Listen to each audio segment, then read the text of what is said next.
All right, let's jump into scripts. Let's talk about why do we need to know scripts? Well, because real estate's a sales job. And if you're going to be good at this job, you need to know the right things to say to convert buyers into appointments, to convert buyers into closings, to convert sellers into listing appointments, sellers into signed listing agreements, and eventually closings. So we want to learn those scripts.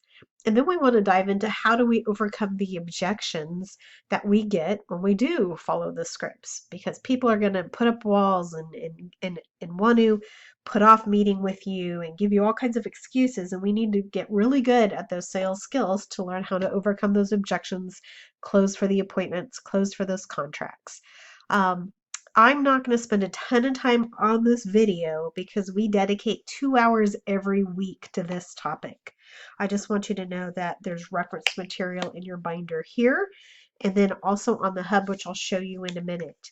So basically, the way scripts work is you want to memorize them, internalize them, meaning like make them just roll off your tongue, but then you can customize them. If you don't like certain words, you can change it up a little bit.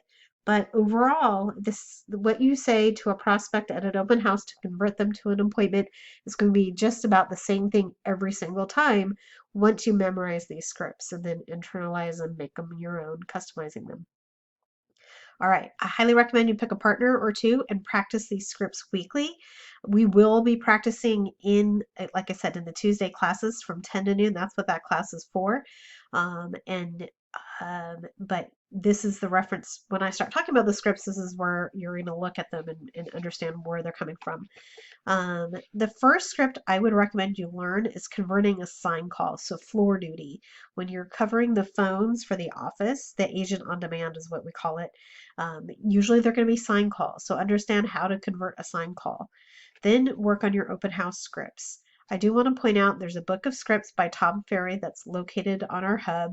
Our hub is right here in Facebook. If you go to Files, and then search, just type in Tom Ferry, and there's scripts right here from Tom Ferry.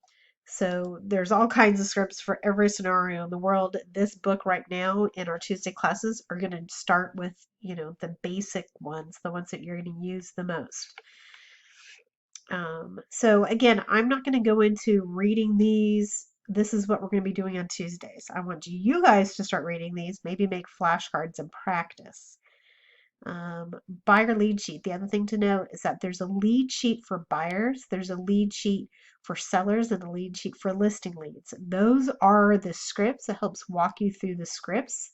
So make sure you've got those lead sheets in front of you when you're talking to a prospect. That will help you work through what am I supposed to be asking this person. Forward is family, occupation, recreation, and dreams. This script is used when you're talking to your database. How do you build rapport with them? So once they become your client, you want to get to know them better. And then in follow-up conversations, you're going to ask, how's the family doing? How's the job? You guys going on any vacations this summer? Blah, blah, blah, blah. You get the idea. The Lap Mama script is how you qualify a lead. So our buyer lead sheet is pretty much the Lap Mama script. Is this the right location you're wanting to buy in? Is it the price point you think you want to be in? Motivation. When do you need to be in the new house? How motivated are they? Are they committed to working with an agent? That's really important. Don't ask if you're working with an agent. Ask, are you committed to working with an agent? You're going to get a much different answer when you ask the commitment question. It will open the door to more opportunities for you. Do you need a mortgage or are you going to be paying cash? Have you spoken to a lender yet? And then close for the appointment. We always are trying to close for the appointment. Okay, that's it on scripts. I know I went fast, but again, every Tuesday we're diving into scripts. I'll see you then.